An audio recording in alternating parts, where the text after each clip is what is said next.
In fact, I'm coming from Burkina Faso, from this institute. For those who do not know Burkina Faso, if you know Ghana, and you look at on the map, the top, the north of Ghana, you have Burkina Faso, a very small country of, let's say, 13 million people. I'm coming from this institute, 2IE, International Institute for Water and Environmental Engineering. And actually, the subject I'm presenting here is part of a PhD research work. We have worked in valley bottoms on the clay and ferrous iron intoxications for rice fields. So my presentation will take us a little bit from rivers to valley bottoms in a tropical savanna. Here I have presented the situation about iron toxicity. It's mainly found, as I said, in valley bottoms, generally cultivated for irrigation, for production of rice. And there is a lot of ongoing research about how to face this problem because it kills rice. The yield can be simply zero. If I comment this survey done by Africa Rice Development Institute, WARDA, it's iron toxicity. I have not put the figure here, but the valley bottoms in this area of tropical savanna, they say that there are 60% of the area under the threat of iron toxicity. And I have described the phenomenon here. We are mainly dealing with ferruginous soils. And normally, iron in these soils is in the ferric status, the Fe3+. But if in the valley, there is submersion for irrigation or during the rainy season, and the soil remains in anoxic conditions during several months or several weeks, and then you have the development of what we call sulfate-reducing bacteria and iron-reducing bacteria, which will create acidic environment where this ferrous iron appears in solution and is absorbed by rice roots, and then we have this physiological disorder. Here I have presented only a few countries. Here you have Guinea. You see in a red stars, these are areas where the problem is really very crucial, but also in green areas there are some loss of yields. I'm coming from here, Burkina Faso. This survey did not touch Burkina Faso, but indeed the problem is there. So if you continue this way, you go to Nigeria, you go toward the east and south, you find a lot of areas where you have this problem. Actually, we are working on, in a hydraulic department, and we are working on subsurface drainage to see whether we can have a contribution on finding a solution to this problem. I have put here a picture. This is an area, a valley bottom, where the rice can not grow. This area is simply abandoned by farmers because the rice cannot be grown. And you see, of course, this red color is the color of ferric iron. But if you go a little bit in deep, you see also it becoming blue, and then you get the Fe2+, which one is in solution in water and be absorbed by the rice root. So in this work, the question we try to answer is, how are clay and ferrous iron distributed within the soil medium?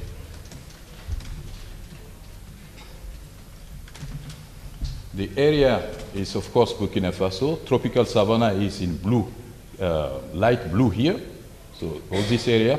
And our site is located in this place.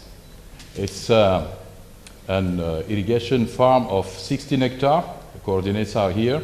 Climate tropical savanna, meaning that the yearly rainfall is more than 1,000 millimeters per year. And we did some survey, of course, as I have seen since this morning. But before doing the survey, there is a point I think is very important. when we do environmental research, and particularly surveys, to take care that the area we are going to survey, we will do a sampling in which each individual in the population or the material we are taking has the same chance to be selected.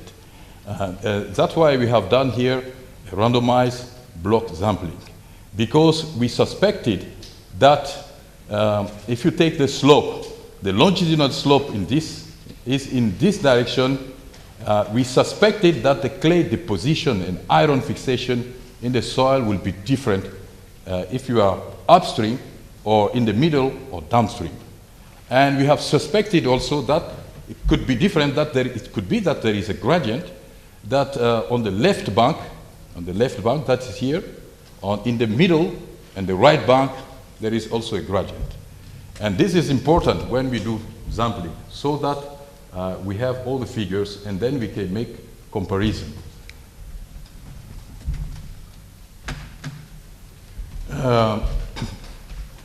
For the measurements, we did some measurements. We did, of course, grain size analysis for clay, and we used the USDA method for classification. And for iron concentration, we did measurement directly in the field using the reflectometer that is behind here. So with this apparatus, we could do immediate, because the problem is if this Fe2 plus is exposed to air, then it changes. And also we have noticed that the pH, the acidity of the environment will evolve. So it was very important to do immediately after we have extracted the soil sample these measurements. After that, we did then some statistical analysis, and we applied the analysis of variance to a first. We did actually two sampling, two operations. The first operation was addressed these different depths from 0 to 5 meters. And we took 44 samples. And we did a second operation during which we took 25 samples from 30, 50, and 100 centimeters. So two categories of sampling. The first one was to see really going in depth whether the clay was really stratified. And the second operation was to see whether if we take the area in the soil, that's the root zone, that was just 1 meter, because the rice, we know it developed not more than 1 meter in the soil. If the iron had some kind of stratification, in order to build a strategy to fight against this toxicity.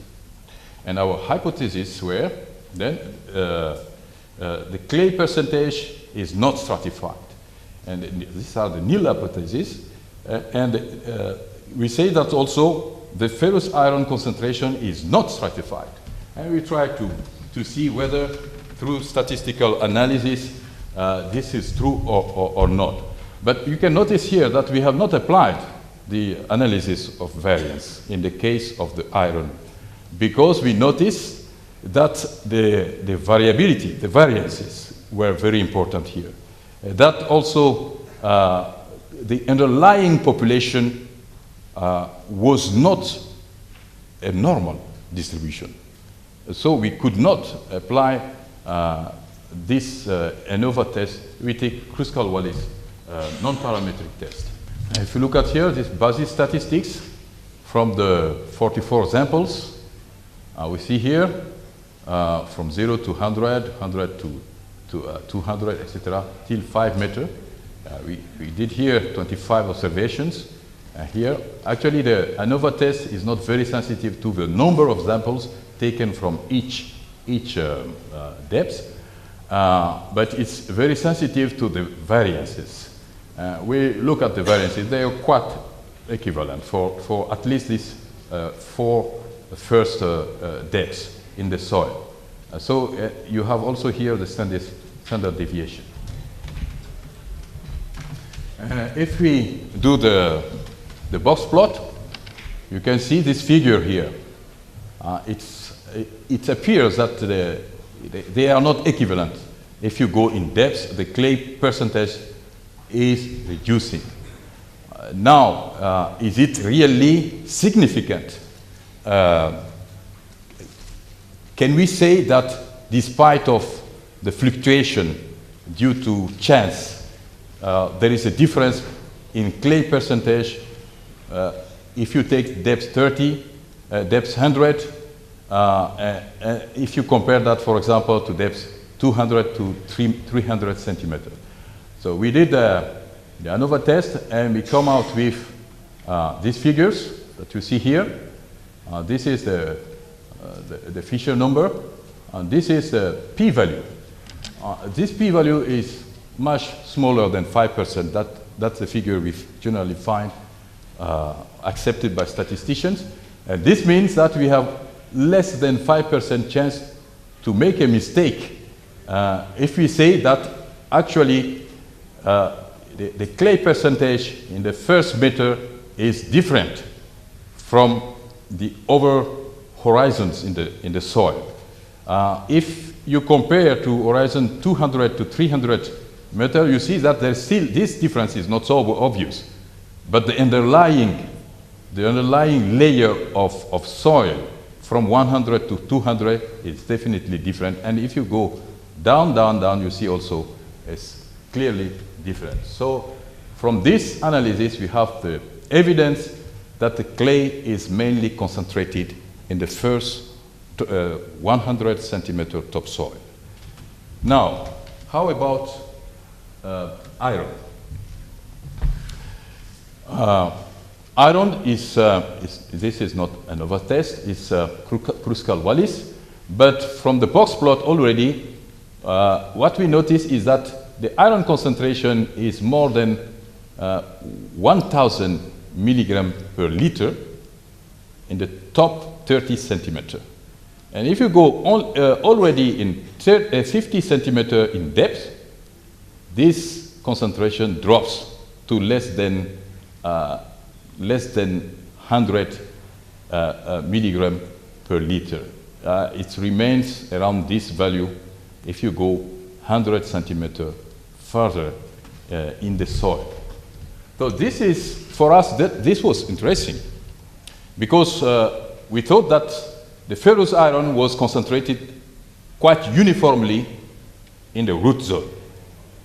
I should make a remark here. We did this sampling at the end of what they call the dry season, but during which the rice is kept under flooding condition, because it's flooded rice.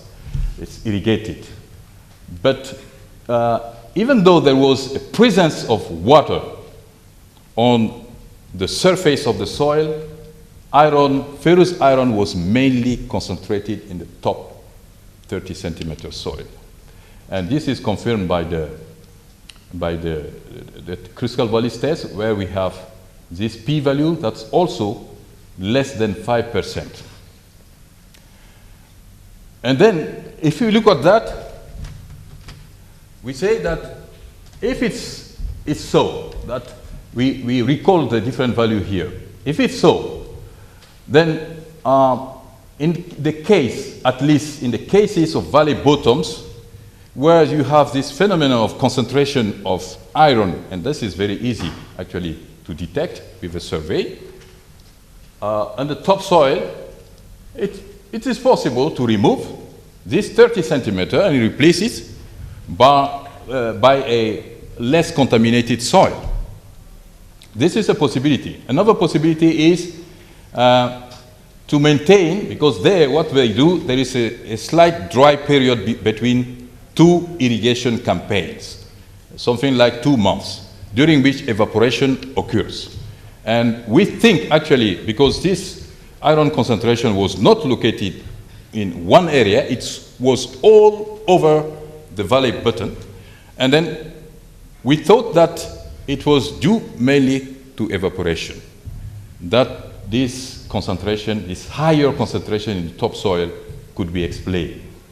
And then if like that, maybe if they remove this dry period by maintaining water all along the year, they will favor the migration of iron in depth in the profile. And finally, and that's actually our, where our efforts are going now, is to practice in these intoxicated areas subsurface drainage. But we cannot say so much for this aspect during this work. So thank you for your attention.